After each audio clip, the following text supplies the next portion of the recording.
Lideramos el camino de la opinión pública y buscamos que la cultura del debate alcance consensos y soluciones a los problemas de nuestro país.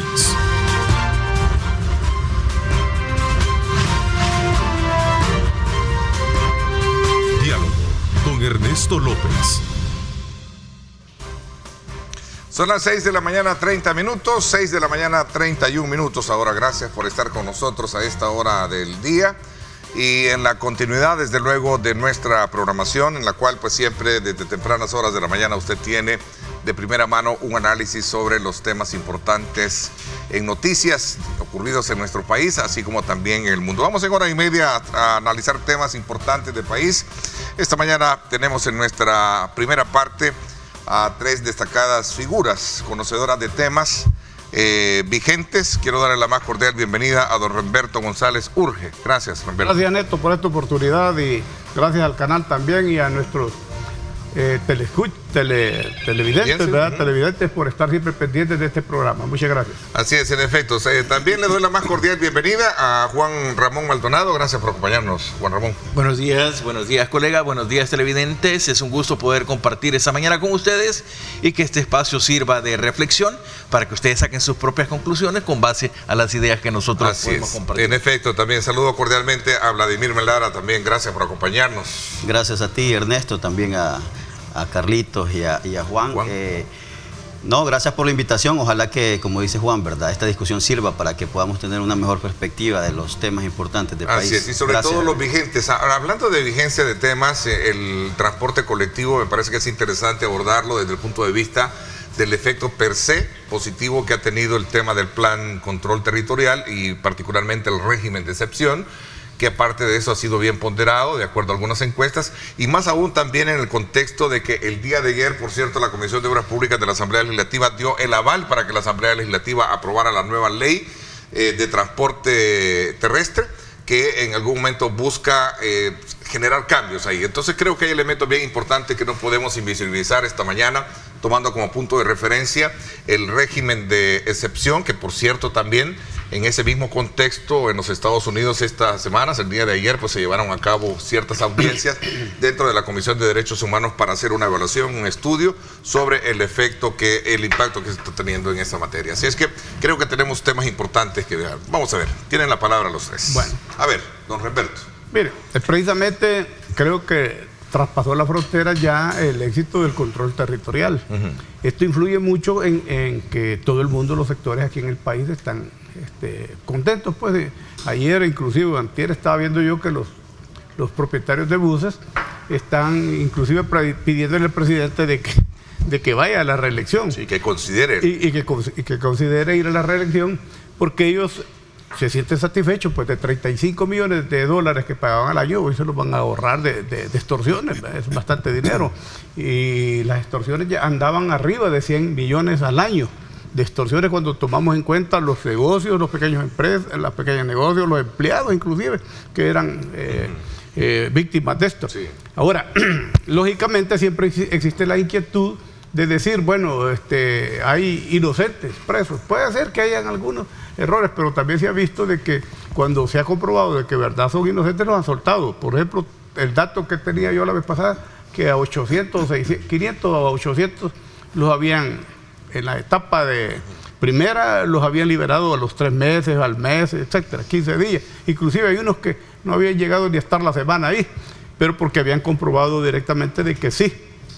Entonces, posiblemente esos en otros lugares lo esté tomando algo otra gente como violación a los derechos humanos.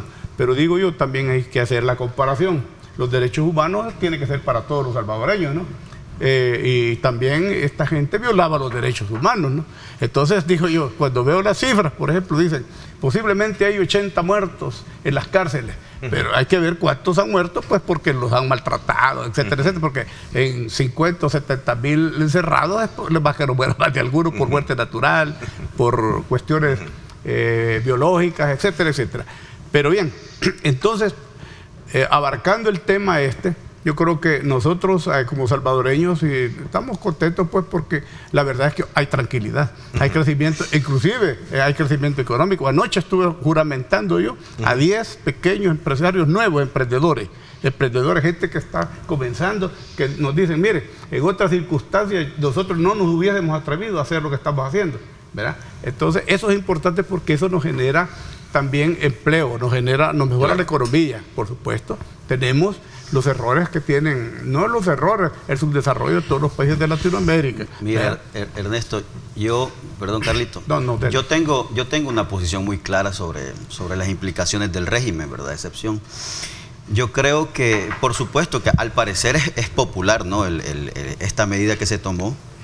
Y por ahí leí, y yo creo que tiene una gran razón esa idea, y es que el hecho de que sea popular no significa de que sea una medida correcta. ¿En qué sentido?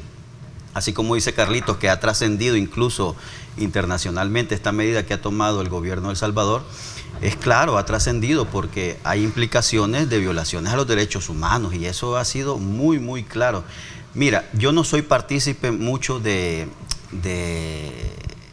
que otros países u otros agentes intervengan en los asuntos internos nuestros, porque los problemas de los salvadoreños tenemos que solucionarlos nosotros mismos a través de nuestros mecanismos que incluso la Constitución nos da. Pero sí es importante reconocer que ya el Senado, el Congreso de Estados Unidos, ha puesto en funcionamiento una pequeña comisión para unas entrevistas para ver qué es lo que está sucediendo con los derechos humanos en este país, que no es poca cosa. Y esto lo quiero trasladar al tema que tú mencionabas, Ernesto, sobre el tema del apoyo que está recibiendo por parte de los transportistas. Y hay que decirlo en el contexto del régimen de excepción, porque es el punto de referente que han tomado para expresar sus consideraciones, que han tenido un efecto positivo en la baja de las extorsiones, en el tema de las extorsiones y otros aspectos que tienen que ver con la seguridad. Y mira, solo que para decirle a nuestros amigos que nos están viendo, y es que hay que reconocer también el génesis de este problema, y es que las investigaciones son claras. Lo que produjo esta motivación para ejecutar un régimen de excepción en El Salvador es aquel famoso fin de semana donde tuvimos casi más de 80 muertos, creo, en cosa de 3 días. Y las investigaciones dicen que es a raíz del rompimiento de las relaciones que tenían de entendimiento entre el gobierno y estos grupos criminales, y eso hay que reconocerlo porque hay que ver el problema completo, no solamente, digamos, estas opiniones que están dando los transportistas. Por supuesto que ha dado, digamos, resultados y son evidentes. A ver, no vamos a decir que no. Al parecer, bueno, los homicidios se han reducido, las extorsiones que estaban sufriendo los transportistas también, pero ¿qué implicaciones tiene esto? Es decir, ¿cuál es el precio a mediano plazo? Y yo lo he dicho en muchas entrevistas, Ernesto, muchos intercambios, incluso en redes sociales, porque ¿qué va a pasar cuando este régimen de excepción termine? Y aquí quiero solo hacer esta acotación. Muchos juristas, la academia, el ámbito jurídico, ha dicho y lo ha sustentado, no era necesario con un régimen de excepción hacer lo que se está haciendo. No era necesario. Yo quiero valorar solo quiero hacer un contrapunto. Miren, lo que pasó allí fue de que los mareros, el crimen organizado, estaba acostumbrado a actuar y que nadie lo atacara, nadie defendiera a la sociedad nuestra. Entonces, cuando vieron desde que entró el presidente Bukele, empezó a capturar, ustedes vieron que bajó un poco. Entonces ellos se rebelaron y quisieron dar una demostración de fuerza. Pero ahí no es que hubo rompimiento ni que el gobierno tenía entendimiento con ellos. Entendimiento había con los gobiernos anteriores, tal vez, va a estar comprobado. Yo quiero aportar la cosa. Mira, Carlitos, perdón, solo le termino de contestar. Yo esta no es una opinión, no la baso en mi percepción, la baso en la documentación y una investigación que hay de un periódico serio que tiene tradición en seriedad. Sí, pero es que les quiero decir algo. Sí, ahora se menosprecia las investigaciones del Faro, pero les quiero decir algo. La acusación que usted hace de una posible entendimiento que había antes en los gobiernos anteriores también es basada en esas investigaciones del Faro. Entonces, no es posible que hoy desmeritemos esa información. Respecto a los dos puntos que mencionaban, hay que valorar también de que esta posición que tienen los transportistas no solo únicamente hace énfasis en la reducción del 95%, manifiestan ellos, del pago de las extorsiones. sino que también en cuanto a la disminución de asesinatos de los miembros del transporte, porque era un grupo en el cual era un foco de atención los asesinatos, porque si no se pagaba la renta, entonces tendían a asesinar a sus miembros, ya sea más que todo a los conductores o en menor medida a los dueños del transporte, por un lado. Por el otro, con lo que dice Vladimir, sí, respecto que no fue una medida, digamos, correcta, pero que está basada en la legislación. O sea, la Constitución establece el régimen de excepción. Me refiero a la violación de los derechos humanos, es que eso no es correcto. Pero o me vas a decir tú que las detenciones arbitrarias y las demás violaciones que han ocurrido como fallecimientos dentro de los penos, eso no es correcto. Yo creo que aquí eso es un tema que es siempre polémico, en el sentido de que se tratan de valorar aquellos casos que los hay, claro, tanto que los hay, de detenciones que son de tipo arbitrarias como posibles. O los hay muertos dentro de los penales, pero el punto es que no tenemos una claridad de la información del por qué fueron. O sea, qué interesante lo que acabas de decir. Claro, no tenemos claridad por la información. Claro, que ese es otro pecado, otro pecado que está cometiendo los que gobiernan. Solo Carlito, ese es otro pecado que están cometiendo. No hay información. ¿Qué queda? Que las instituciones o algunas organizaciones, ONG, se dediquen a una búsqueda profunda de información. Porque este gobierno no da absolutamente nada. Pero mira, si fuera cierto lo que ustedes dicen, que son 80, no es cierto, Carlos. 120,000. No, es que ese es el punto que yo valoraba. Ese es el punto que yo valoraba. Esta violencia después de los acuerdos de paz que fue producida por estos señores, esos mismos que organizaron la muerte de los 80 y pico de personas. Acá estoy de acuerdo. Esas mismas personas. Sí, es correcto. Si no se detiene, en este momento ya lleváramos miles de miles. Es que ese es el punto que yo iba a abordar. 50 ¿Cuántos muertos diarios? Eso no es posible seguirlo sosteniendo. Entonces viene este gobierno, dijo, no, vamos a parar eso. Y se ha parado. Tenemos un montón de días de 0 homicidios, no 0 muertos. Ese es el punto que yo quería abordar. A uno y eso no es. Es correcto. Ese es el punto que yo también quería apostarle con este dato que daba. Si bien pueden darse las cifras que se generan, pero ¿cuántos muertos habían antes de este proceso dentro de lo que tenemos ahora? O sea, si bien se puede decir que hay 80 muertos dentro de los penales en 4 o 5 meses, pero eso se daba en 2 o 3 días antes aquí, no solo asesinatos. Entonces, el punto, y sigo insistiendo, el punto es que se debieron aclarar esas formas de muerte dentro de los penales, que no necesariamente es por el régimen. Digo, o sea, no es gente que tampoco fue llevada dentro del régimen y que aquí está. O sea, puede ser que hay gente que ya estaba ahí, que lo hay. Muertos no es primera vez que hay en un centro penal. Y otras cosas también. Se han dado eso. Muertos, dicen, injustos, capturas injustas. Son fulanos que cometieron delitos, que antes el juez lo amenazaban o los extorsionaban a la familia y los tenía que dejar libres. Pero ahí está el caso de que no habían cumplido con su pena. Hay otros que habían cometido delitos hace 10 años y creían que ya había claudicado y que nadie les iba a hacer nada.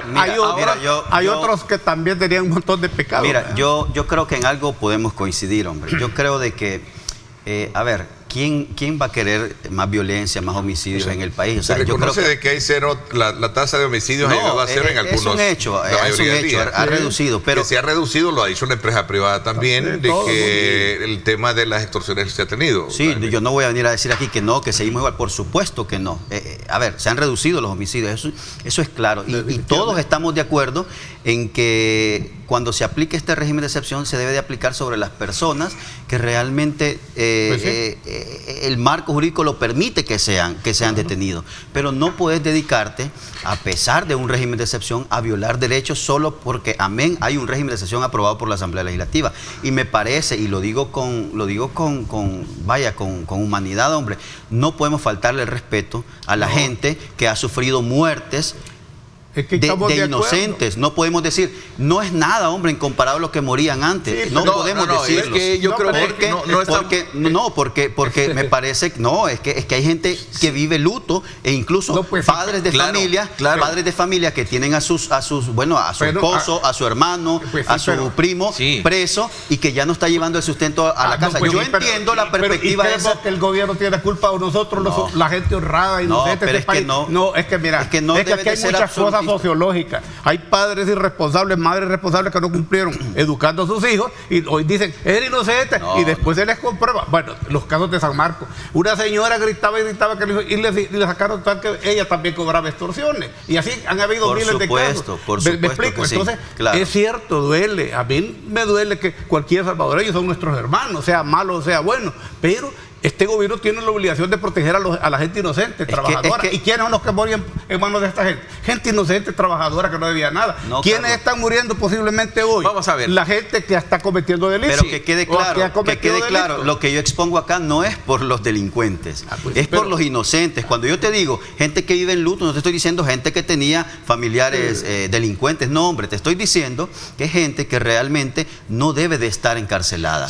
Porque porque se le violó sus derechos que no están contemplados, que iban a ser restringidos en el régimen de excepción. Pero el contexto del régimen lo permitía. El régimen de excepción permite el establecimiento de capturas. Tiene un marco. Sí, pero permite capturas en función de aquellos supuestos hechores que están vinculados a los profesores. O sea, no es que agarren, que vaya uno caminando ahí, que vayan caminando a agarrarlo, correcto, sino que aún en los mismos dispositivos muchas de estas personas ya tenían antecedentes antes de esto. Mira qué contradicción más. Imagínate. Coincido contigo, Vladimir, en el sentido que a lo mejor, porque tampoco nosotros podemos decir que todos los que han muerto eran inocentes. Todos los que han muerto en este proceso dentro de un centro penal sean inocentes. Tampoco lo podemos asegurar. Por supuesto. Tal vez más de alguno sí pudo haber sido, y es lamentable. Pero también es de valorar que dentro de ese contexto, que han habido errores, que no ha habido información clara sobre estos procesos, la gran ventaja es que tenemos ahora un contexto más tranquilo. Que yo no estoy de acuerdo con aquellas posiciones que se manejan por parte de algunos que están dando posiciones en esta comisión en Estados Unidos, que digan, no, es que lo que ha traído este régimen es más temor. No, hombre, yo creo que decir ese argumento también es falso, porque no hay un sistema dentro de este. Y ahora hay que ver en qué espectro estamos. Ahora el Congreso, quiero decir una crítica aquí al Congreso de los Estados Unidos. Llaman a ciertos referentes que no tienen ninguna credibilidad ni nos representan, hombre. Por ejemplo, el referente Héctor Silva, muchachos. Entonces, eso es absurdo. ¿Por qué no llamar a todos de todos los grupos? ¿Por qué no llamar a los que están a favor del gobierno, los que están en contra del gobierno y los que están neutros? No, llaman a una persona que ya se sabe qué va a ir a decir. Además, los gringos saben perfectamente qué es lo que pasa en este país. Si alguien sabe la verdad de lo que pasa en este país, son los gringos. Entonces, me extraña a mí ese tipo de llamar a un fulano que está descalificado por sus actuaciones, y que me explico, es absurdo, es como poner al bolo a cuidar la chicha. Pero mira, es que también pongámonos sensatos. A ver, ¿cómo ese Senado o esa pequeña comisión va a poner, no puede llamar aquí a funcionarios de El Salvador? ¿Por qué? No, pregunto, ¿acaso van ellos? Si aquí no hay información que fluye. Si con que aquí en nuestro territorio no hay información absolutamente de ningún ámbito. Imagínate, Vladimir. Pero espérame, solo no hay información de ningún ámbito en esta. Aquí todo lo informan. ¿Qué? No, hombre. Todo lo informan. No, hombre, por favor, hombre. No. Mira, ahora. Tantos presos todos los días, cero homicidios. No, cualquier información. Capturas, cualquier información que nosotros necesitemos es denegada por las oficinas de información. Es que la información política que ustedes necesitan, la necesitan para otra cosa. No es política. Le voy a explicar, se llama pública y nos pertenece a cuando lo pide un partido político se vuelve una información política, pedida con fines políticos. Estos procesos, todos estos hechores tienden a fallar en algo muy característico que a nivel de investigación académica, científica, lo que sea, es vital. Preguntarle a los afectados. Es decir, acá se le pregunta a cualquier gente popular de que no está en esa burbuja, no está dentro de esa burbuja que ha sufrido. Pero ya la población, o sea, digo, o la población miente cuando en realidad dice, no, mire, sí, hoy estoy más tranquilo, hoy ya volví a poner mi negocito, hoy ya no sufro algún tipo de violencia. Eso que respalda en las encuestas tampoco es un invento. Es decir, hay una percepción y una posición muy básica respecto a la disminución. Y eso también se debe tomar en cuenta. Si bien hay errores dentro del proceso, Han habido situaciones que fallan, como el tener clara la información, que es innegable, pero también es de valorar más ese contexto ahora de disminución de la violencia, que pesa más que cualquier otro entorno. Y esto, cualquier comisión es lo que debe tomar más en cuenta. No, y además digo yo, cuando se invita solo unas personas que saben que están descalificadas en este momento y no invitan a los demás, es solo ir una parte. Para mí es una parte protocolar que está haciendo el Congreso, porque el Congreso lo que está haciendo es una parte protocolar, porque ellos saben perfectamente qué es lo que pasa aquí. Ellos año con año hacen un estudio evaluativo de todos los estados. Pero lo malo, lo que yo critico es que solo llamen a una parte, que ya se sabe qué es lo que va a decir. Entonces, ¿qué nuevo les viene a decir? Nada, lo mismo. Pero, a ver, pero una organización a la que ellos han convocado, yo decir, a ver, pero si tiene tradición en ver esos temas, que es Human Rights. Entonces, ¿qué otra institución? Todos los organismos internacionales están sí, pero son las que están encargadas, justamente son una ONG encargada de vigilar, de alguna manera constatar qué es lo que está pasando en cualquiera de las sociedades. Ahora, ¿cuál es la descalificación contra ellos? Simple, que están viendo las graves violaciones a los derechos humanos. Mira, es entendible, hombre, sí, los resultados, ellos no están viendo la grave violación a los derechos positivos que estamos viendo, nos generan una percepción popular y de aceptación. Pero el tema es esto, y yo de verdad que lo solicito, hombre, todos y todas debemos de tener cuidado que estas violaciones no vayan a trascender aún más, porque a mediano plazo van a ser, como dicen los ayes de todos nosotros. Es que no han trascendido porque en su gran mayoría no existen. Hay más denuncias de violaciones que las violaciones mismas. Aquí en estos procesos creo que hay mucho romanticismo dentro de esos puntos, es decir, grave violación. ¿Qué es una grave violación? Y de hecho concreto. Capturar a un o es como justificar el valor de la democracia. No, es que estamos rompiendo la democracia. ¿Cuál? Muchos romantizamos la democracia. Perdón, pero en este caso, por lo menos, ¿cómo me puede venir a decir un espectro político? No hablo del país, sino de un entorno político, de un país que es el que viola, ejerce guerras, es el que provoca guerras, es el que financia guerras, es el que a su misma gente, los mismos policías, los mismos sistemas de seguridad han asesinado. La vez pasada salió una Entonces, ¿cómo puede venirse a decir esa justificación ahora? Lo que usted dice es cierto. La vez pasada salió una diputada de la oposición protestando porque a un fulano lo habían capturado y lo pusieron hincado. Y ese fulano había matado a 20 personas. A 20 personas. Y la policía lo tenía hincado y salió. Es una violación, una humillación al Señor. Me parece absurdo eso, ¿verdad? Entonces, esa es la oposición que tenemos hoy, desgraciadamente. Es una oposición que no es humana, porque si fueran humanos, pensaran primero en la demás gente. Dijeran, no, hombre, si está correcto, ¿cuántos miles de vidas no nos hemos ahorrado con el régimen de excepción? Nos hemos ahorrado miles de vidas y de gente inocente y productiva, que tienen hijos y tienen madres también. Pero para mí, Juan, yo te lo digo, para mí no es romántico decir que un inocente haya fallecido en las cárceles. No estoy diciendo eso. No, entonces te lo digo, que un inocente, que un inocente haya fallecido dentro de las cárceles bajo este régimen de excepción, discúlpame, pero eso sí es una violación grave o algo más grave que eso. Cuando yo hice referencia es a romantizar términos, conceptos como el de democracia. A ese dije romantizar el término de que se cree que es la panacea y que debemos vivir todos abrazaditos y en paz y en todo eso. No, cuando han venido procesos de corrupción que aún ahí están pendientes, o que han venido estos que tú mencionabas, de que la raíz por la cual se debe atacar el proceso, que son las pandillas, pues sí,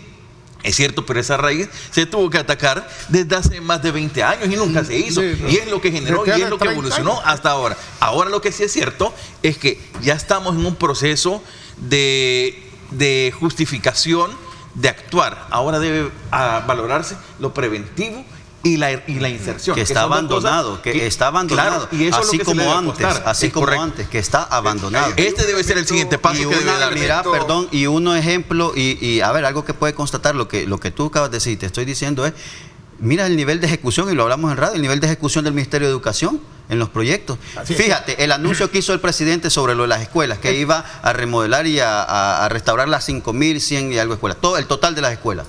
A ver, pero tú te vas al nivel de ejecución que está en el Ministerio de Hacienda, tú te estás constatando que el presidente dijo que iban a hacer lo que deberían de estar haciendo, porque desde hace meses están prometiendo las escuelas. Es más, hay un ejemplo muy gráfico, como tú dijiste, Carlito, en radio, de una escuela en Los Almendros. Dijeron, porque salió la noticia en redes y dijeron que iban a remodelar. ¿Qué fueron a hacer? Ahí están las imágenes, No, pues a pintar las láminas. Es que mira, ustedes entonces, ¿cuál es la prevención, la cultura, la ciencia? Los errores históricos no se van a borrar ni se van a arreglar. Pero si es que estamos diciendo... Entonces, pero, cuando ustedes vienen a señalar que no hay suficiente escuela, es lógico.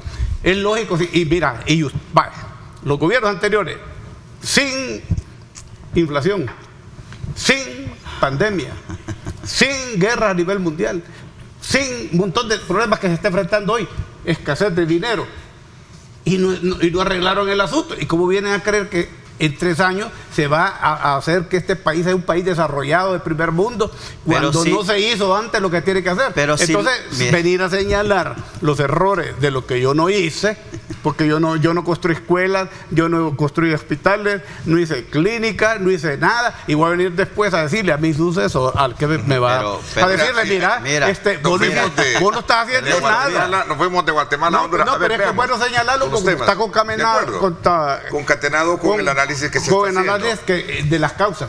A ver, a lo que se debe seguir adelante es ver el futuro. Regresemos un poquito a cerrar el ciclo del análisis del tema del transporte colectivo como uno de los síntomas que hemos tomado de referencia con respecto al impacto que ha tenido el régimen de excepción. Claro. Lo planteaba el día de ayer, por cierto, voceros del sector privado. Interesante la lectura que hacían también de notar que en ciertos sectores que ellos representan también ha habido un impacto positivo en el tema de la seguridad y sobre todo también de la reducción del tema de las extorsiones, que ese ha venido siendo un tema que ha flagelado muchísimo la matriz económica de este país. Claro. Y alguien de ustedes ponía el ejemplo de que muchos empresarios ahora en día, pequeños empresarios que son los que sufren directamente el diario vivir de ese flagelo, ahora no lo tienen. Y veíamos el caso muy específico de este sector en particular, lo han dicho los industriales también. Pero hay un elemento también que no puedo dejar por alto para analizarlo desde la perspectiva de ustedes, que tiene que ver precisamente con las encuestas. Por ejemplo, la encuesta reciente de Sid Gallup habla precisamente, yo creo que como ustedes lo hemos analizado acá también en radio, creo que también ustedes que son panelistas de choque de opiniones, del día viernes los invitamos ahí en Radio Fuego. Ahí ustedes pueden también ver que hay una, digamos, expresión de lo que decía Juan. Mira, más allá, del romanticismo político que puede haber, ¿por qué no se va mejor a ver la matriz del problema social? La gente, ¿qué es lo que expresa? Yo creo que por ahí debemos de dar. Son las 6:57, regresamos un poco con este análisis. Solo quiero decir, y además las encuestas son constantes, dicen lo mismo de que hace más de un año. Entonces quiere decir que de verdad se está solucionando el problema económico de que este país poco a poco. Ahora, obviamente lo que dice Vladimir, pues es un síntoma también de expresión de sectores que en algún momento han expresado ciertas violaciones, y eso es un punto que hay que tomarlas en cuenta. Alguien decía ahí que en toda guerra obviamente siempre hay muertos, ¿no? En toda guerra. Y este es un ataque frontal. Y los parientes de los muertos de esa guerra van a ir a protestar, es lógico. Vamos a desde luego hacer una pausa, 6:57 minutos, y regresamos con otros temas. Miren qué interesante el centro de la capital. Ayer se entregaron casi 43 o 45 arterias. Tuve la oportunidad, y lo decía al César Roquet del César, yo el fin de semana fui a visitar el centro de la capital y me pareció muy interesante toda la, digamos, el ordenamiento o la limpieza que está haciéndose de todo el desorden que realmente había ahí durante décadas. Y lo bueno es que habría que ver cómo se logra lo que todas las capitales en el mundo buscan, ¿verdad? Primero, volverlas atractivas turísticamente y luego dinamizar una economía local. ¿Verdad? Creo que es importante. Vamos a hablar de eso cuando regresemos. Se va a lograr poco a poco. 6:58 minutos. Gracias a todos y cada uno de ustedes por estar pendientes de nuestra señal. Qué bueno, qué buena audiencia. Gracias. Vamos a la pausa.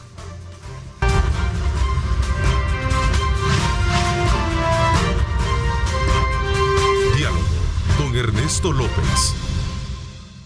Continuamos esta mañana con Roberto González Urge, Vladimir Melara y Juan Maldonado en un análisis sobre los temas coyunturales, y estamos un poco hilvanando varios aspectos que tienen que ver con el régimen de excepción, ¿verdad? La expresión misma de la población que avala algunos sectores importantes que ya los mencionamos, en el contexto mismo del estudio que hacen congresistas en los Estados Unidos, y por supuesto también aspectos que tienen que ver con el tema de derechos humanos, como bien lo decía Vladimir. Eso es parte de lo que hemos analizado. lado, sumado a otros elementos que tienen que ver con el ordenamiento en el centro de la capital, que a juicio de algunos conocedores de la materia, en el pasado sostenían que estos lugares, el desorden permitía también en algún momento de cosas ahí, ¿verdad? En honor a los honrados también, vendedores, hay que decirlo que no todo era así en su momento. Ayer se entregaron, por cierto, 45 calles en el centro. Es un proceso muy interesante este reordenamiento, porque primero hay que entender que la vía pública le pertenece al ciudadano. O sea, no es un elemento muy privado, aunque sea de personas que en realidad estén necesitadas de hacer algún tipo de acción económica, en este caso para su entrada. Este proceso viene a revitalizar un pulmón que a veces la gente ya tenía perdido, que es tener espacios de esparcimiento, espacios culturales.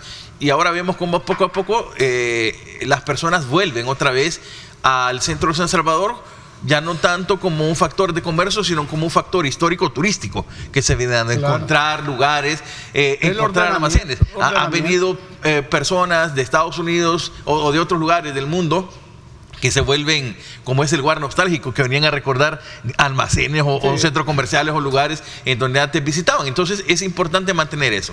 Por lo tanto, yo veo factible este proceso para generar esa nueva imagen, esa revitalización del centro de San Salvador. Ahora, sí, lo que es clave también es que es de pensar cómo aquellos vendedores, aquellas personas que fueron desalojadas, tienen que nuevamente tener ese espacio de ingreso o de venta nuevamente. No es que solo se entregan. Correcto. Están ubicando los mercados. No, correcto, sí. Se habían vuelto antiestéticas. No, correcto. Por eso digo, es de volver a tener esos espacios nuevamente en lugares adecuados, pero no solo es de irlos a dejar ahí, a que vaya, aquí está el supuesto y hay que sino que creo que debe haber un proceso también mucho más de formación u otro tipo de capacitación para que esa gente también se integre en nuevos modelos de negocio y en inversión. ¿Sabes cuál es el problema? Y te lo digo yo, pues, que los conozco bien ese sector. Lo que sucede es que aquí, después de la guerra, se generaron negocios de supervivencia. Mucha gente llegaba ahí a la loca y se formaron mafias. Había unos fulanos que vendían los puestos ahí. Sí, familias, hasta 5 eran de un solo. Claro que lo que les cobraba la alcaldía. Sí, correcto. Ese era un desorden total que había y ningún gobierno lo había enfrentado. Bueno, este alcalde pues ya lo está enfrentando con mucho éxito y está ubicando a la gente. ¿Dónde tienen que estar los vendedores? En un mercado, hombre. Y si están en la calle tienen que ser de una manera bastante ética, bastante estética y con permisos y con decencia. ¿Pero qué pasaba ahí? Pasaba un fulano, le robaba algo y lo pasaba tirando ahí. Ahí vendía garbas, ahí encontrabas contrabando, ahí encontrabas drogas, ahí encontrabas de todo. Extorsiones inclusive. Entonces eso no era sano, ni es sano para ningún país. Eso nos estaba volviendo que la capital de El Salvador se había convertido en una capital peligrosa. Entonces, hoy con eso ya la gente ya tiene más confianza para ir al centro a comprar. Y se mete a los negocios de los pequeños empresarios a comprar. Antes no, compraba y le pedían $20 y tal vez la cosa valía 10. Esos delitos que usted ha mencionado, Carlos, se siguen dando. No, pues en menor cuantía. Se siguen dando, lo único que se han movido de cuadra. Aquí no podemos decir que esos delitos de contrabando, tráfico de armas, de droga, de que vendían cosas robadas, se siguen dando. Aquí no podemos... correcto, el trabajo, a ver, la misión es erradicar eso, por supuesto. Ahora, con el tema del centro histórico, yo creo que ha sido una tendencia, sobre todo esas ciudades latinoamericanas, y de hecho San Salvador específicamente nos agarró la tarde, porque tanto la incompetencia de anteriores administraciones, así como también la falta de cultura, hombre, de todo el salvadoreño, para entender que era necesario este cambio. Pero quiero decir algo, y es que, y Juan lo dijo muy bien, a mí me parece que hay que ver el problema un poco más amplio, y es que cuál va a ser la alternativa económica para estas familias que hoy han sido removidas de sus puestos originales. Lo están ubicando. Sí, pero quiero poner aquí un ejemplo, un antecedente que lo hizo Nayib Bukele y que fracasó, y ese es el temor que yo tengo. Ahí tenemos el mercado Cuscatlán. Además de los indicios de corrupción que hubo en el arrendamiento de ese edificio y del parqueo, que ahí está la investigación, incluso la Corte de Cuentas hizo unos reparos y que de repente desaparecieron. Eso fue obra y arte de Nayib Bukele. Y ustedes saben que este alcalde, Mario Durán, es hijo político de Nayib Bukele y están haciendo lo mismo con el parque, el mercado Ula Ula. ¿cuál es mi temor? Es que ojalá que en esta experiencia, en este experimento que están haciendo, no funcione igual que el mercado Cuscatlán, que ha fracasado, porque los millones, los cientos de miles de dólares que están tirados en el mercado Cuscatlán, y echarle la culpa al gobierno de todo y hablar de corrupción del gobierno nos traslada a que mi mente se traslade 3 años antes. Entonces, ¿qué es lo que pasaba antes? Pues, sí, esas son las consecuencias de lo que se quedó. ¿Qué es lo que pasaba entonces, antes? Hoy no aplica las administraciones anteriores. Porque le quiero recordar que Nayib Bukele fue alcalde de San Salvador. Puedo venir aquí a estar un mes entero en este país, en este canal, señalando. Hoy no aplica. Hoy no aplica hablar de la administración anterior de Nayib Bukele en la alcaldía. Correcto. Por eso, ¿te acuerdas de por eso yo dije, por eso cuando no Montejano también? Correcto. Es que lo que critico yo, Vladimir, es que critico yo es que venga gente, digamos, que pertenece a partidos que han estado recientemente gobernando y no decían nada, pues, y pasaban las cosas peores. Pero si Nayib Bukele fue del frente, estoy hasta incriminando. Deberías decirme qué honesto son, Vladimir. No es así la cosa. No, es así la cosa. Hay que juzgar a la gente después cuando esté comprobado todo. Este problema de los vendedores viene desde... A ver, Juan. Este problema de los vendedores viene desde los años 80. Es decir, es un problema histórico de años. Es decir, no es un problema nuevo al cual no se le había metido dientes, y eso es algo muy particular. Entonces, aquí el punto es que tenemos problemas tan estructurales a nivel de país, que con una medida es como tener un juego de ajedrez. Con una medida debo estar pendiente para jugar con la otra pieza, y así efectivamente. Ya se dio el primer paso, y que bueno, o sea, ya se dio el primer movimiento, muy bien, y creo que para todos es de reconocer que la capital tiene una nueva perspectiva. Ahora, el punto es qué se va a hacer después de este proceso. Hay que ver el futuro. Uno, no solo a nivel de San Salvador como capital, de que se desalojó y ya, no, cómo se va a generar nuevos procesos dentro de la capital. Hablo a nivel cultural, hablo a nivel de seguridad, hablo a nivel también económico, de cómo se va a reinvertir en esta cosa, y cómo se va a generar ahora con estos vendedores también un nuevo proceso para que se pueda, para que se puedan reintegrar en la actividad económica. Están trabajando en eso, y lo mejor que se ve que están avanzando en poco tiempo, cosas que no hicieron otros en 30 años, esto lo están haciendo en 3 años. Entonces hay que reconocer, pues si nos ponemos nosotros a decir, como un fulano allá en San Miguel del Frente, por cierto, en un canal de televisión, dijo, bueno, pues dijo, por la guerra nos quedamos sin Puente de Oro, y le dijo el presentador, pues ustedes lo votaron, ustedes son los culpables, ustedes destruyeron la economía y lo agarra, y lo que hizo, no sé si ustedes vieron el programa, lo voy a buscar, lo que hizo, agarró su papel y se fue,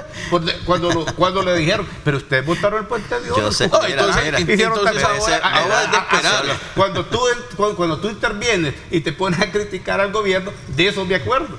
Pero mira, a mí me parece curioso, Carlitos, que cada vez que incluso tú intervienes, siempre hablas de los 30 años anteriores, y hoy que yo menciono en la anterior administración no te gusta, y está bien, pero hay que ser claros, hombre, y hay que ser honestos con la gente. No puede ser. El trabajo, por supuesto que ahí está. El tema es qué es lo que viene, y las críticas y los análisis que debemos de hacer es justamente que no se repitan los errores que se cometieron antes. Lo que estoy diciendo yo, que no se repita el error que hicieron con el experimento del Parque Cuscatlán, porque a menos que tú me digas aquí que es un éxito ese mercado, pero no es un éxito. ¿Está funcionando o no está funcionando? Está funcionando. Está funcionando. Sí, está funcionando, pero no en la medida que se esperó. No, por lo menos como se tiene ahora el mercado. Juan, pero ese edificio está generando pérdidas. A mí no me vengan a decir que es un edificio rentable. Ahora, la capital, ¿valoras tú lo que se ha hecho en temas de ordenamiento? No, es que es lo que decía yo, era necesario, y nos agarró la tarde a nosotros como sociedad en recuperar nuestro centro histórico. Si yo creo que a nivel incluso centroamericano, solamente creo que quizás... ¿Y por qué nos agarró la tarde? ¿Pasaron dormidos los anteriores? Por supuesto, incluido Nayib Bukele en el 2015. Aunque ya se habían dado los primeros movimientos. Ahí comenzó con la recuperación del centro. Pero mira, la administración Bukele empezó a hacer pero es lo que yo digo, y hay que reconocerlo. A ver, nos tomó la tarde porque las administraciones anteriores no lo supieron hacer, incapaces, lo que tú quieras, pero es justo que lo hagamos ahora. Ahora, yo lo que veo, como tú dices, hay que ver hacia el futuro. Entonces yo digo, las alternativas que se van a dar, incluso, como decía Juan, socioculturales para esos espacios. Porque ahí tenemos que ver, a ver, ¿cuál va a ser la alternativa económica para los vendedores? ¿Cuál va a ser ahora el nuevo sistema de transporte para llegar al centro? Sí, ¿Cuál va a ser ahora? Todos lo están haciendo. Sí, pero no, que pero es análisis que hay que hacerlo. Correcto, no sí. podemos decir, pero es que no, Carlitos, no nos podemos venir así, todos lo están haciendo y qué bueno. No, hombre, hay que analizar, hay algo muy hay que particular. hacernos preguntas. No, y hay algo muy particular. No me cohibas, pero no me cohibas de pedir que lo haga. Claro, no, tengo que hacerlo, hombre. Porque si no, otras actividades. Yo por eso digo, no, es que además de la recuperación de las calles, a ver, pero los especialistas, ahí mira todas las mira, Ernesto, los especialistas, como por ejemplo los sociólogos, los antropólogos, los arquitectos, los urbanistas, saben que para recuperar esas áreas se necesita un plan dimensional sobre todas las cosas que intervienen en un centro histórico. No podemos, están haciendo. Correcto, pero entonces nuestro deber es vigilar que lo hagan, criticar sobre lo que están haciendo y analizar cuál es cada paso que están tomando. Y otro punto también para mí importante. No, pero es que criticar no es algo malo, y otro punto para mí importante es que no solo se debe pensar en la revitalización del centro histórico de San Salvador, sino que también los otros municipios deben pensar en esos procesos. Una buena pregunta. ¿Qué están haciendo los otros municipios para él? Porque tienen el mismo problema. Sí, claro. Los centros urbanísticos de cada municipio se vuelven en ese factor. Tienen el mismo problema. ¿Y cómo lo están haciendo? Sí, lo están haciendo, ¿verdad? Es decir, debe ser quizás acá un ejemplo a tomar y de ahí poder tener esa socialización de todas estas experiencias para poder llegar a puntos concretos. Yo te voy a dar un ejemplo, y qué bueno que Juan lo ha mencionado. Ahí tenemos la ciudad de Suchitoto, un centro histórico recuperado. Sí, y no es por molestarte, Carlitos, pero los gobiernos del FMLN, porque ahí los alcaldes son los que siempre han estado del FMLN, hicieron ese proyecto.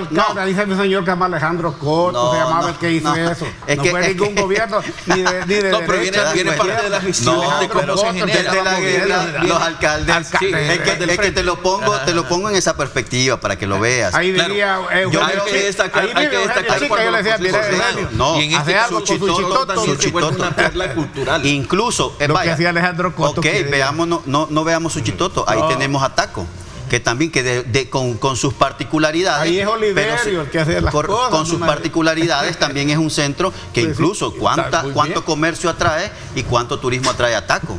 Guayúa, el propio Guayúa. A ver, lo que quiero decir ahora, con todo sin y me vas a decir que lo de Taco también hizo el frente. No, por eso te pongo el otro ejemplo para que tú veas. Sí, claro, ahí está todo. Yo creo que Arena está todavía. Si te fijas, lo que se está haciendo en este centro histórico de San Salvador sí es gracias al gobierno, pero lo que se hizo en los otros municipios no es gracias a los gobiernos municipales. Hay que ser ecuánime. Hay que hacer una evaluación muy interesante. El punto es tener esa experiencia. No hay que perder la perspectiva. El punto es tener esa experiencia y ver más allá ahora de esto. Hay que tener la perspectiva. Es necesario. Si ha habido algún crítico, usted me conoce en esto, si ha habido algún crítico desde hace 40 años para que las cosas mejoren en este país, ha sido este servidor, de verdad. Bueno, yo tengo 10 meses de coincidir con Carlitos y jamás le he visto una crítica a este gobierno. Jamás. Pago por una crítica. Es que yo pago por una. Parte del debate que tienen hoy. Es que le voy a decir una cosa. Yo no voy a criticar a aquel que va caminando y subiendo a la montaña, porque el hombre va haciendo un esfuerzo por llegar a la montaña. Lo voy a criticar cuando llegue a la montaña y cuando venga de bajar y no ha hecho nada, ahí sí. Pero resulta que va a ir el hombre ahí cansado, va para la montaña y vos estás, mira, camina más largo, apurate, algo así están haciendo. Lejos de esto, les dejo para mí cerro con algo muy importante. Sí, también cerremos un poco este tipo de acciones deben mantenerse a lo largo del tiempo. No solo deben ser por espacios específicos donde esté cierto alcalde, sino que debe trascender por el bien de cada municipalidad, por el bien del proceso de todos los habitantes de cada uno de los municipios. Los habitantes de cada municipio tienen que presionar a su alcalde y nombrar un buen alcalde, porque eso es lo que lo nombran, ¿no? Nombrar un buen alcalde para que trabaje a favor de ellos. Es bien interesante ese punto que tú ponías, Juan, es decir, que debía ser emulado por otras administraciones municipales, porque el problema es, digamos, como que es un factor, es un denominador común. el problema de las ventas. Y el fíjate problema que del esta desorden. medida sí incide sobre la delincuencia. Sí, Este claro. tipo de medidas Por eso es sí, que lo por traje, supuesto. por eso es que lo traje un poco a colación, porque en el contexto del régimen también se ha permitido lograr establecer ese ordenamiento. Ese es el elemento que quería en algún momento somos un país subdesarrollado. dejarlo bien en claro. Y de ahora Tenemos los viene problemas el del nuevo reto, subdesarrollo. que es el de volver... Dinamismo, cómo dinamizar todo este proceso. Exactamente, cómo volver, y lo decía Vladimir, que deben de haber otras acciones paralelas para poder volver económicamente potenciable lo que es al sector formal e informal. Exacto, y el centro de la capital. Porque a vista de muchos que hemos tenido la experiencia de ir, se ve aquello interesante. La primera etapa era quitar, despejar las calles. Ahora vamos a la revitalización, no solo de su infraestructura cosmética, sino que también de su infraestructura urbana, económica. Estética también. Vean que tiene que ver, decías algo bien importante, Vladimir, el tema del transporte colectivo. ¿Cómo, qué tipo de transporte vas a lograr entrar? O va a generar que se dentro de la zona. Ojalá que con los 35 millones que se van a ahorrar los transportistas, pues compren buses nuevos. ¿Va? O por lo menos sí, debe ser un proyecto, no sé, eso sí, un proyecto, siempre se vale soñar. Pero miren, todo el mundo... Voy a una pausa y le doy la palabra cuando regresemos, porque vamos contra el tiempo, 7:19.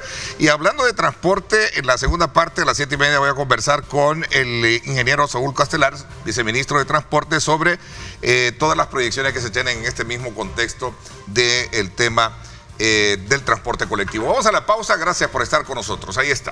Esto será a las 7:30.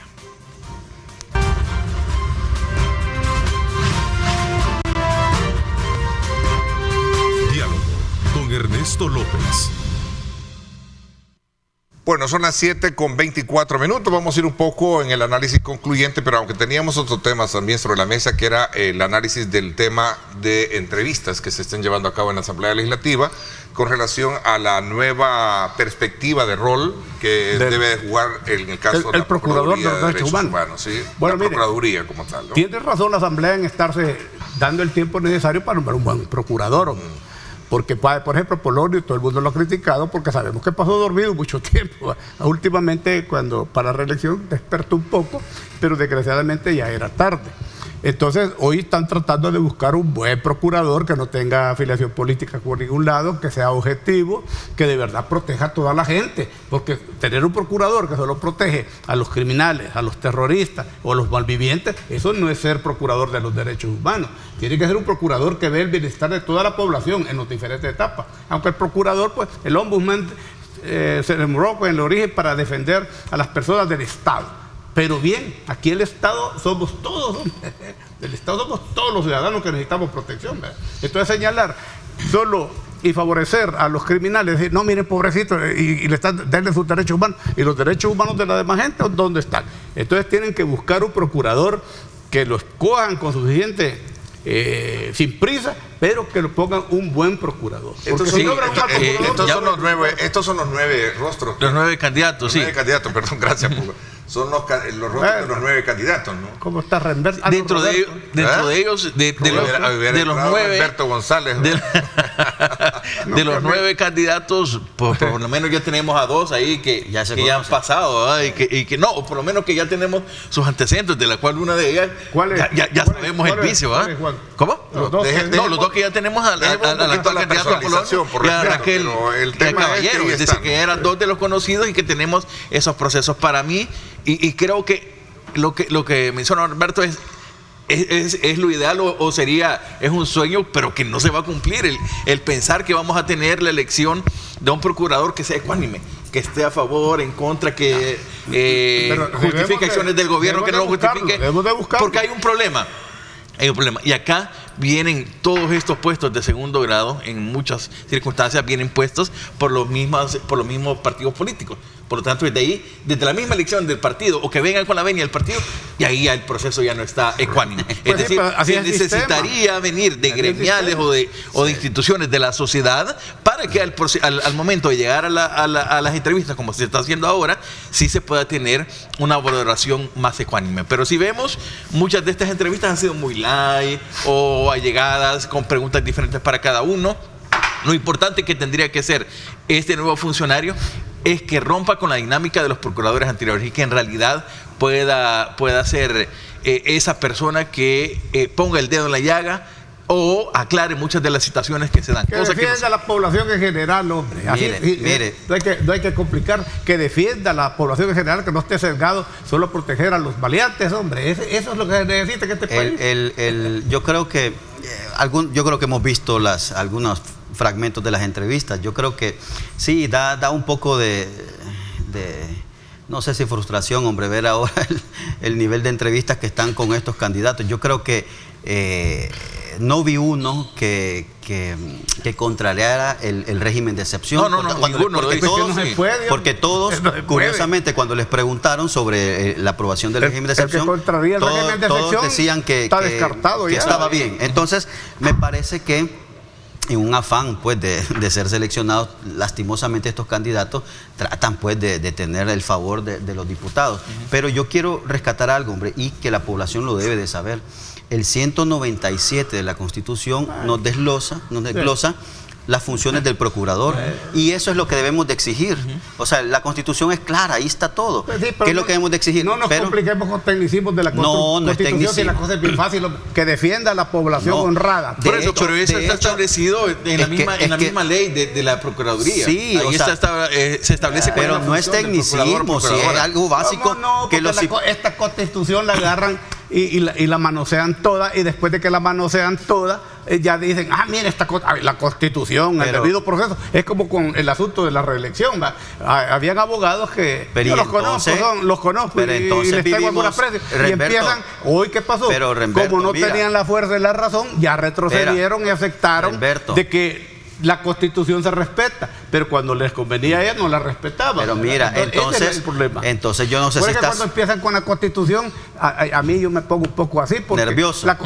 No nervioso. Me pongo que no me gusta mucho, porque precisamente los que hablan de la Constitución son los que la han violado un montón de veces. Mira, pero yo no te voy a dar aquí una clase de la historia de la República, porque nosotros somos una república. Por eso, yo jamás le voy a dar una clase a usted, pero es correcto, pero las repúblicas tienen una constitución. Pues sí. A ver, pero entonces no vamos a vivir en la jungla.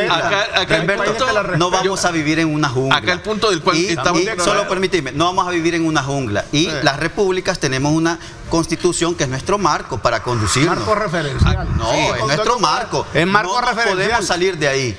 Y fíjate lo que dice el ordinal 5, solo lo voy a leer rápido. Dice, de las funciones del procurador, vigilar la situación de las personas privadas de su libertad, será notificado de todo arresto y cuidará que sean respetados los límites de las detenciones administrativas. Y lo otro que quizás es lo que tú dices, en el 7, supervisar la actuación de la administración pública frente a las personas. Aquí no dice frente a los inocentes o los culpables, en general. A todos. Y eso lo debemos de respetar. Vamos a esperar a ver cuál va a ser el resultado de todo el avance proceso de la selección, de acercamiento, que tengan como fin conocer cuál es la opinión que tienen cada uno de ellos con respecto a lo que dice la ley. Lo que tú dices me parece que es un punto que acotar muy importante. El tiempo se me agotó. Quiero decirles que ha sido un buen ejercicio de participación de nuestro público, de aceptación también de los diferentes puntos de vista que ustedes han expresado con relación a estos temas. Así es que serán bienvenidos como siempre, y aquellos que nos sintonizan, recuerden que Radio Fuego, estación del Grupo Radial Megavisión, también pueden sintonizarlos el día viernes en Choque de Opiniones a las 7 de la noche. No se lo pierdan ahí, porque ahí están ellos también debatiendo estos temas. Juan, lunes dice. ¿Sí? Los lunes. Juan, lunes. Sí, bueno, sí, así es, son parte del staff también de Radio Fuego, ¿verdad? Que también es parte de nuestra plataforma de empresas comunicacionales. Gracias, Reinberto. Bueno, gracias a ti por habernos acompañado. Gracias a ti, gracias a nuestro público, ¿verdad? Que siempre está pendiente de nosotros, y gracias a los compañeros también. Creo que hemos hecho un buen debate, que la gente tiene la oportunidad de decir esto me parece y esto no me parece, porque no somos moneditas de oro para caerle bien a todos. Interesante, bien, gracias, Juan. Saludos, gracias, Ernesto. Gracias a ti, Ernesto, siempre. Carlitos y Juan, pues. Y gracias a ustedes. Nos vamos a la pausa, y cuando regresemos, vamos a ver en qué consiste este dictamen favorable que ha dado la Comisión de Obras Públicas de la Asamblea Legislativa para que la Asamblea Legislativa pueda aprobar la nueva ley de transporte público. ¿En qué consiste? Bien interesante. Vamos a la pausa y regresamos con el viceministro de Transporte.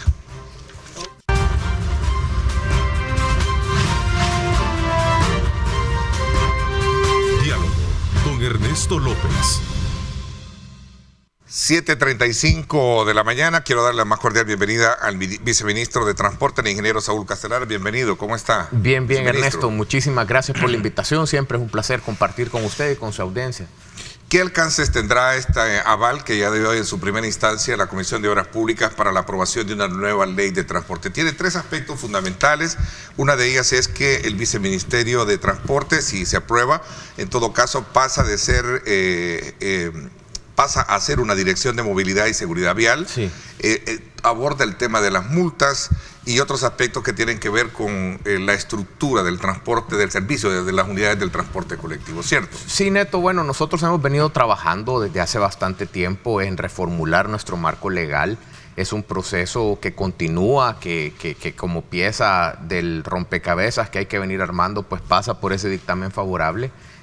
Pero que sin duda es un proceso que sigue avanzando y que va a tomar todavía tiempo para definir una última versión de la ley con la que se pueda trabajar y la que pueda ser aprobada en pleno. Sin embargo, sí es importante mencionar que hemos venido desde hace ya la primera propuesta de ley que se presentó a la Asamblea tiene ya más de un año de haber sido presentada, es decir, es un proceso que ha sido largo, es un proceso donde se ha escuchado a muchos actores. La Asamblea Legislativa, creo yo, ha hecho un trabajo extenso de consenso con el sector, con diferentes sectores de la sociedad civil para poder unificar un documento y hacer una propuesta. Como le digo, mi impresión es que es un proceso que sigue, es un proceso donde el diálogo, donde los ajustes pues se mantienen en apertura, y esperamos pues que este proceso continúe y que culmine, como usted bien señala, en una ley que permita poner al transporte, al tránsito, a la seguridad vial, a la movilidad como tal, en un escaño superior al que en este momento le damos. Yo creo que hay que decirlo, y lo hemos hablado antes, especialmente con usted cuando me ha dado la oportunidad de acompañarlo. Antes de ser funcionario, ¿no? Incluso antes de ser funcionario, cómo el tema de la movilidad en nuestro país se ha tendido a abordar siempre desde la perspectiva de la construcción de la obra física. Y también hemos discutido cómo para darle una verdadera respuesta a la movilidad y para poder garantizar alternativas de movilidad sustentables, es imposible hacerlo únicamente a través de la provisión de más infraestructura. Lo hemos dicho en otras ocasiones, el tráfico, el tránsito, especialmente el transporte privado, se comporta de alguna forma como un gas. Cuando uno tiene la opción de proveer un poco más de infraestructura, las proyecciones que uno normalmente hace para justificar esta infraestructura tienden a cubrirse o a alcanzarse mucho más rápido de lo que tradicionalmente uno espera con los modelos de pronóstico, debido a que se genera una demanda inducida de viajes cuando usted mira una calle con un poco más de espacio y a lo mejor empieza a pensar que el viaje que usted no hacía porque a cierta hora del día la calle estaba muy llena, en este momento que hay menos tráfico se puede empezar a realizar, y así se va complicando la cosa. ¿Qué es lo que queremos entonces con esta nueva ley? Bueno, que el tema de la movilidad se pueda abordar a través de una institución más fortalecida, en una institución que tenga un poco más de independencia, y que los temas de movilidad y de gestión de la movilidad se puedan poner a la par también de temas de construcción de infraestructura, darle un abordaje donde podamos complementar, digamos, esa ala que ha sido la prioritaria, esa idea que hemos tenido siempre de priorizar el transporte privado. Hemos planificado nuestra movilidad dándole prioridad al vehículo privado, y cambiar un poco esa pirámide de la movilidad, poniendo al centro de los esfuerzos de movilidad al peatón, al usuario, al ser humano, al ciudadano, y planificar, digamos, movilidad alrededor de esta figura que debe de ser la principal. No debemos de planificar movilidad para vehículos, debemos de planificar movilidad para ciudadanos. A ver, usted ha tocado un tema que me parece que es interesante, no solo para centrarnos en el tema de las unidades del transporte colectivo, sino de hablar de movilidad. Una ciudad, particularmente, hablemos de la capital como la expresión misma, ¿no? Sí. La carta de presentación que tiene el país como capital, todas se engalanan casi en su mayoría de tener un transporte, por ejemplo, masivo, ¿verdad? Claro. De movilidad que le permita, obviamente, oxigenar y evitar problemas de congestionamiento. Así es, Neto. ¿Verdad? Que en algún momento son los factores Completamente de acuerdo. menguan lo dinámico que puede ser una capital. Así es, y no solo eso, es decir, yo iría más allá, que aparte del rol clave que debe jugar un transporte público eficiente, de calidad, seguro, y sobre el cual definitivamente hay que trabajar mucho, porque es una columna vertebral importantísima sobre la cual debemos de ir apostando y debemos de apoyar al sector para su transformación. El tema de que muchas ciudades son medidas por los visitantes en una primera instancia por el comportamiento del tránsito en general. La gente puede ir a una ciudad y decir, mire, los conductores de ciudad X se comportan de una manera muy civilizada, pero no quiero hablar de la ciudad Y porque los conductores de esa ciudad son un caos, no respetan, y es también una reflexión un poco de nuestra cultura en general. Entonces, ir apostando por mecanismos, por leyes más estrictas, que es un tema que también está sobre la mesa ahorita de asamblea, el poder considerar un marco sancionatorio muchísimo más robusto, nos permite tener herramientas para que podamos ir cambiando un poco las actitudes de los conductores, los comportamientos de los conductores, e ir sensibilizando a la población y reduciendo problemas relacionados con esto, que en nuestro país pues no son la excepción, como es el tema de la alta siniestralidad vial que nosotros tenemos en este momento. Se tiene con esta nueva ley, creo que lo que hemos logrado conocer en lo poco, solo se habla de la vida útil de las unidades del transporte colectivo. No se habla en un proyecto más allá de lo que podría ser un BTR, ¿verdad? Un BRT. BRT, sí, perdón. Bueno, la ley sí da un sistema rápido de buses, un sistema de transporte rápido.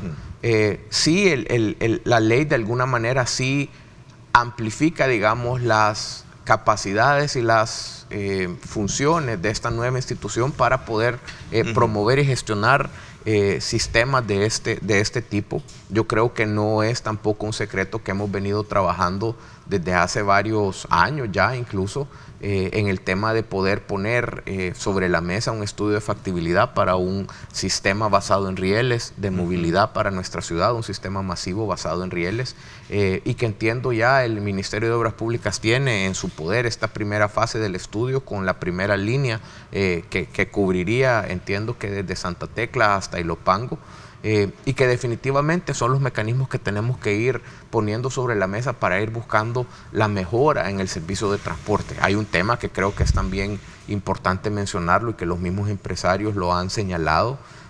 Uno de los principales negativos, de las principales características negativas que se han señalado del transporte tradicionalmente ha tenido que ver con el nivel de inseguridad que tradicionalmente en el sector transporte se ha vivido, no solamente la inseguridad que pueden tener los ciudadanos, sino que el mismo sector con el tema de extorsiones y afortunadamente en los últimos meses el sector ha dado fe de cómo el fenómeno de las extorsiones se ha venido controlando, se ha venido reduciendo, y de la misma manera nosotros también tenemos ya evidencia y también testimonios de los mismos usuarios de que la inseguridad en el sector transporte también se ha reducido. Este es un elemento que podría parecer externo o exógeno con relación a la calidad del transporte, pero habíamos hablado con mucha gente que decía, mire, si el transporte fuera más seguro, si yo no sintiera que estoy en riesgo en el transporte colectivo podría ser mi alternativa. Creo que estamos poniendo sobre la mesa no solo alternativas de transporte masivo, Neto, que comparto con usted que tienen que estar ahí, tenemos que seguirlas promoviendo, pero tenemos que seguir trabajando con el sector como se ha venido haciendo para que elementos como la seguridad vayan aumentando, elementos como la calidad y el trato a los usuarios a través de los conductores vayan aumentando también, y de alguna manera logremos organizarlos de mejor forma para que el sector en sí se vuelva más atractivo para quien tiene un vehículo. A ver, particularmente el embellecimiento, la aplicación de este plan de reactivación del rescate y reactivación del centro histórico, no solo creo que va a tener que quedarse con el ordenamiento de las ventas y el despejar sus calles, embellecer sus sino que también va a requerir de movilidad. Sin duda. Sin duda alguna no se le va a permitir, o va a ser una especie bien calculada de unidades del transporte que ingresen. Así es, Ernesto. O no se va a permitir. Así es, Ernesto. Tenemos que ir, y ya estamos trabajando de alguna forma con el sector para poder reorganizar un poco el flujo de vehículos de transporte colectivo en la zona. Es para nosotros importante acompañarlo.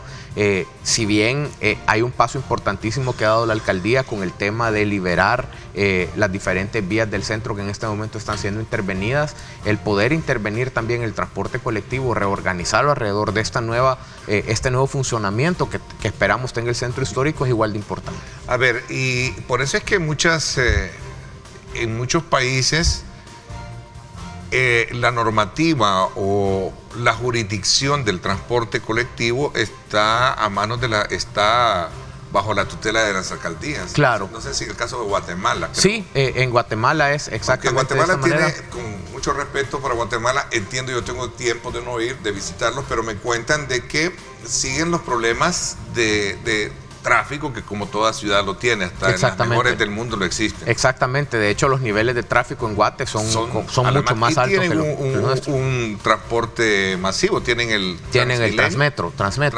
Sí, tienen unas líneas de BRT, sí. Y nuevamente tenemos que insistir que a menos que se dé un sistema y un plan integral. Es que por eso le decía, tiene que ser bien calculado. Exactamente. Porque si no, de nada sirve que tengas una capital bien ordenada y tengas el desorden que a lo mejor podría provocar no solo el transporte colectivo, porque también hay que ordenar el transporte privado particular. Yo creo que ahí es un punto. Y principalmente es eso, Neto, en todos lados del mundo el principal problema, más allá del transporte colectivo, se centra en ese uso del transporte privado. Sí. El transporte privado en nuestra realidad, por ejemplo, es el que ocupa más del 80% del espacio vial. Pareciera ser, pero a veces es demasiado injusto creer que el transporte colectivo es exactamente, que es el que ocasiona el problema de congestionamiento. Exactamente. ¿No? Es normal, la sobrepoblación que tenemos. Y hay que decirlo, normalmente ese mito de que el transporte colectivo es el principal problema se genera o nace precisamente de las personas que tienen un vehículo privado. Porque no pueden usar un transporte colectivo porque no es eficiente, no es cómodo, no es seguro. Y no representa una alternativa. Y ahí es donde está la disyuntiva. Pero también el gran reto. Claro, y tenemos que ir trabajando, yo creo que lo hemos hablado mucho con el sector, a la base de muchos de las reformas y proyectos que tenemos a futuro está definitivamente para garantizar una mejor movilidad, garantizar una mejor calidad del transporte. Y el rol que ellos juegan es vital. La Dirección de Movilidad y Seguridad Vial va a venir a sustituir, si se aprueba así, en el caso de la Asamblea Legislativa, que le dio la aval a la comisión. Sí. ¿Cuál va a ser la diferencia? Bueno, voy a hacer una pausa y regresamos con esto. Gracias por estar con nosotros. Volvemos en segundos.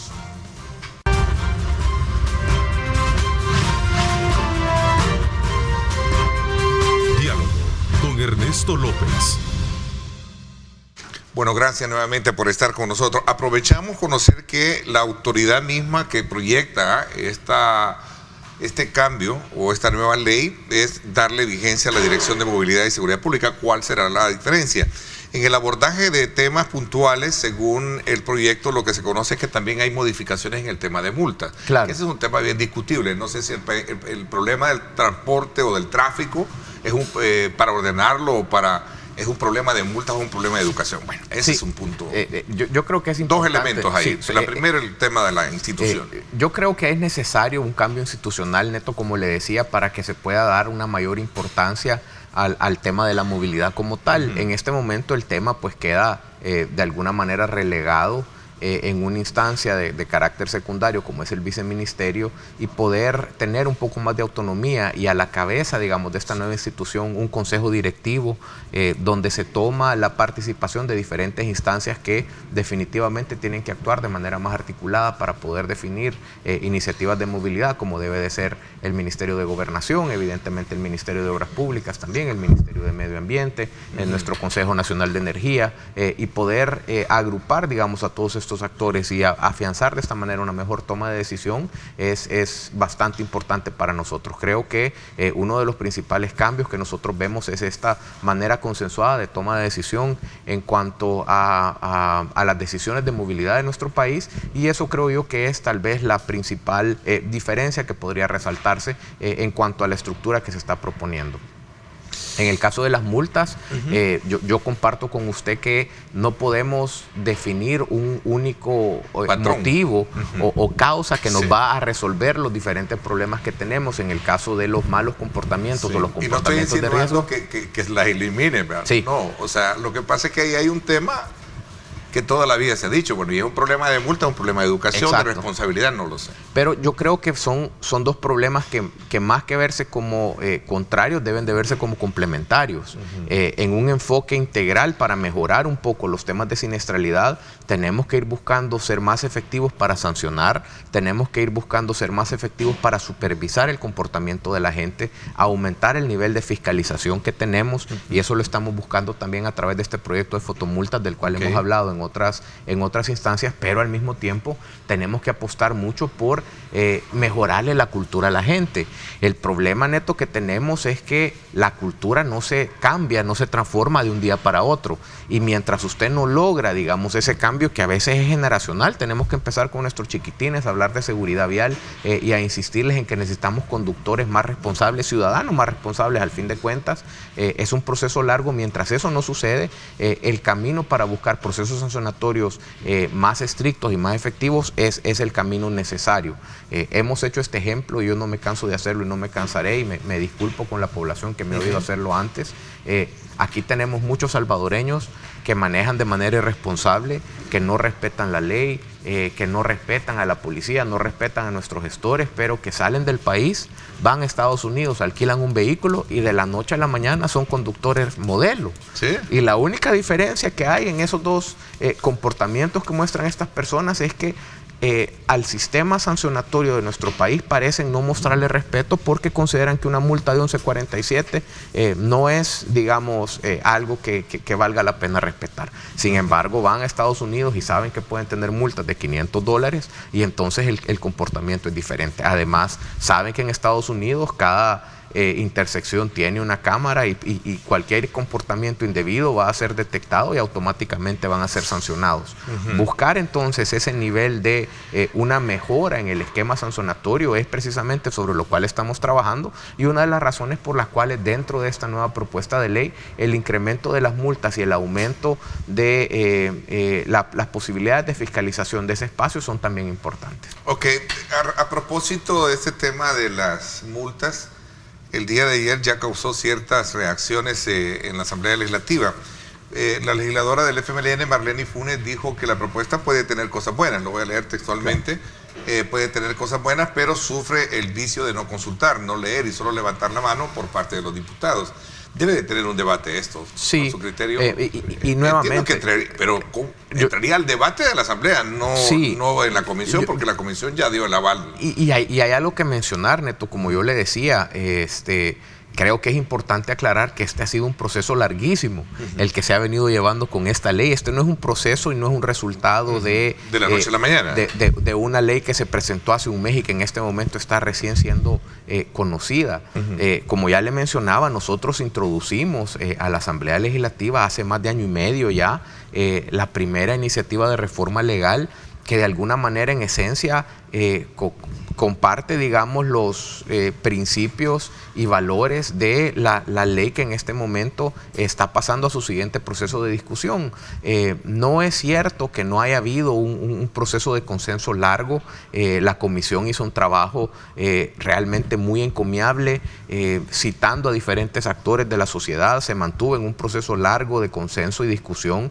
Entonces, sí hay que decir que la ley fue discutida en su momento y que se sigue discutiendo. Okay. Es decir, no sabemos al final qué cambios irá a tener la ley una vez se apruebe, pero esto era parte de un proceso que continúa, como le digo, un proceso de negociación, de discusión que se sigue dando, pero que no es un proceso de la noche a la mañana, es un proceso que tiene ya más de año y medio y en el cual mucha gente ha podido pronunciarse. Particularmente en el tema de la vida útil de las unidades del transporte colectivo, la actual ley contempla que son 20 años de vigencia eficiencia que debe de tener. Así es. Pero el nuevo proyecto contempla 15. El nuevo proyecto contempla una reducción gradual de los años de vida, en un proceso que podría tomarnos 5 o 6 años para poder buscar efectivamente esa reducción en la vida útil de las unidades. Hay que decirlo también que el mismo proyecto garantiza, por ejemplo, que las revisiones técnicas vehiculares puedan servir de atenuante, digamos, para poder mantener en vigencia y en circulación unidades que, digamos, que tengan 18 años y ya nos toque reducir la vida a 18 años, pero puedan seguirse manteniendo mientras son sustituidas. Yo creo que aquí es importante, para tranquilidad del sector, decir que se están dejando los condicionantes suficientes para poder garantizar que el sistema y el servicio de transporte no se vea comprometido con este tipo de cambios, y al mismo tiempo se está apostando siempre por procesos graduales. Entendemos que esto no son cambios que se pueden dar de la noche a la mañana, y esa transicionalidad, esa gradualidad que requieren estos procesos también va a estar garantizada. Viceministro, le agradezco mucho que nos haya actualizado con relación a este acuerdo que el día de ayer se generó. Sabemos que esto toca una matriz. Sí. Una matriz importante de la estructura del ordenamiento mismo que tiene el transporte general. Así es. El transporte colectivo. Así es, Neto. Estamos hablando de movilidad. Estamos hablando de movilidad. Por eso es que reviste la importancia, y por esa razón resalto de que a bien nos su visita para conocer de cerca cuál es la proyección que esto tiene. Con mucho gusto, Ernesto. Efectivamente, estamos hablando de una transición hacia un proceso que nos permita buscar una movilidad más sustentable para todos. Es un proceso en el cual vamos a tener las garantías suficientes para que el sector transporte pueda acompañar los cambios, así como también las garantías suficientes para que todo el sector de transporte en general, el tránsito, el vehículo privado, también pueda tener su lugar, y podamos ir buscando poner al ciudadano al centro de los esfuerzos de movilidad de nuestro país. Te agradezco muchísimo.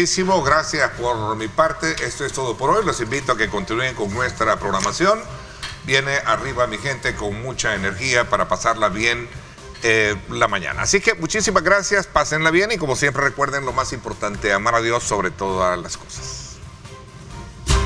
Lideramos el camino de la opinión pública y buscamos que la cultura del debate alcance consensos y soluciones a los problemas de nuestro país.